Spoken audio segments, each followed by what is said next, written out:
Ходоодоо дуран дуулсан. Хатинг ашилтай гэсэн. Харин шарах, улайлт байхгүй гэж хэлсэн. Гэхдээ ходоод байнга час гээд хатгаж өгдөөд байдаг.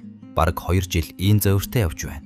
Цанхааж аюулхай орчим хүндүрлэж өгддөг. Нойр бурчирхаагаа үзүүлэхээр хэвийн гэж гардаг. Тэгэхээр энэ завөр юунаас байж болох вэ? Ямар зөвлөгөө өгөх вэ? Тэгэхээр хүмүүс одоо жишээ нь хэвлийн зүүн талаар ингээд зовир өгөөд хатгаад ч юм уу иймэрхүү байдал үүсгэхээр нойр улчирхаа ерөнхийдөө асуудалтай болчлаа гэж бодоод байдаг. Гэтэл ихэнхдээ бол энэ бол ходоод байдаг. Тэгэхээр зүүн тал ботоод ингээд байж байгаа. Тэгэхээр ходоод маань ерөөсөө нойр улчирхаатайгаа л энэ зүүн талд ерөнхийдөө их хэсэг нь байрлаж байгаа.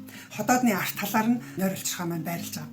Тэгэхээр таны хувьд тийм ээ одоо жишээлбэл нойр улчирхаа нь үзүүлээд хэвийн гэж гарчсан байгаа бол энэ бол ходоодны асуудал байж болохоор байна шүү дээ тийм ээ. Тэгэхээр та түр ингэж бичсэн байна. Шарах байхгүй, улаалт байхгүй байна. Хатангашил байна гэж юм те. Тэгэхээр ер нь ходоодны өвчлөлийг дотор нь шархлаад өвчлөл, шархлаад бус өвчлөл гэж ингээд үндсэн 2 хэсэгт хуваачиж байгаа. Нөгөө ходоодны улаалт, шалбархаа, шархлаа, шарах, ходоод цоорох гэдэг эднэр нь болохоор шархлаад одоо өвчлөл рүүгээ ороо явчихж байгаа. Танд тэр нь байхгүй байна гэсэн үг.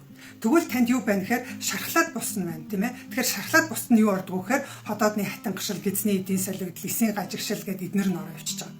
Тэгэхээр таних болохоор одоо оншин нь бол ходоодны өвчлөл мөн ходоодны шархлаад бус өвчлөл байх нэ. За энэ тохиолдолд юу явагдаж байгаа вэ гэхээр түрүүн би бас халтурсан тийм ээ. Ходоодны хатангашил гэхээр ходоодны салс бүрхүүл байдаг, хоол боловсруулахад маш чухал үүрэг гүйцэтгэдэг нөгөө ходоодны хүчлийг ялгаруулдаг юм булчирхаанууд байгаа. Булчирхаа эсүүд байгаа. Тэр эсүүд чинь олон жилээр гимтсээр байгаа сүулдэ үхээд цөөрөөд байна гэсэн. За инхээр яг үгээр эзэн хоолтой нь боловсрохгүй болно гэсэн. Одоо та залуу 20 наснда хоол идээд ерөөсөө цагийн дотор хоолчин болдог гэсэн бол одоо та яг 4 цаг боллоо, 5 цаг боллоо. Магадгүй бүр унтаад босоход хүртэл таны ходоодын дотор хоолчин байж иж болох талтай.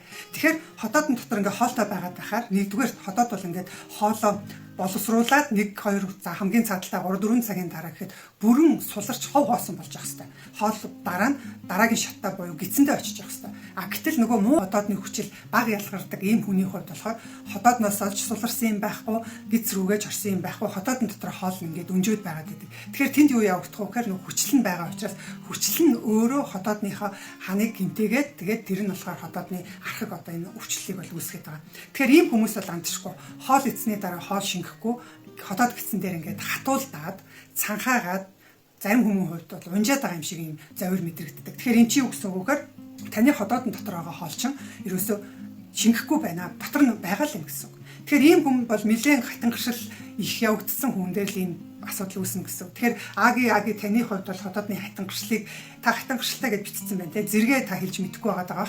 Тэгэхээр та манай дээр ходоодны дурангаа авчираад зураг авчираад зөвлөгөө авч болно. Эсвэл чатаар дурангийнхаа зургийг аваад явуулчих юм бол ерөнхийдөө ходоодны хатангашил болон бусад түүний дараагийн процесс нь явагдсан байна уугүй юу? Тэрийг нь бас танд хэлж өгч болж байна. За шаардлагатай бол та яах вэ гэхээр эдийн шинжилгээ заавал хийлгэх. Тэгэхээр эдийн шинжилгээ гэдэг чинь болохоор одоо эмч бол ходоодны дурангаар хараад ходоодны энэ хэсэг дээр ийм ходоод чинь хит хитэн хэсэгтэй байгаа шүү дээ. Тэгэхээр ходоодны аль нэг хэсэгтэр нь эсвэл хит хитэн хэсэг дээр нь ийм хэмжээний гэмтэл байна гэдгийг ерөнхийдөө үнэлчихэж байгаа. Гэхдээ тэнд бүр эсийн төвшөнд ямар гэмтэл явагдаж чинь ямар өөрчлөлт байна гэдгийг мэдэх хамгийн гол одоо онш тавих тэр алтан стандарт бол ерөөсөө биопси гэдэг эдийн шинжилгээ байдаг.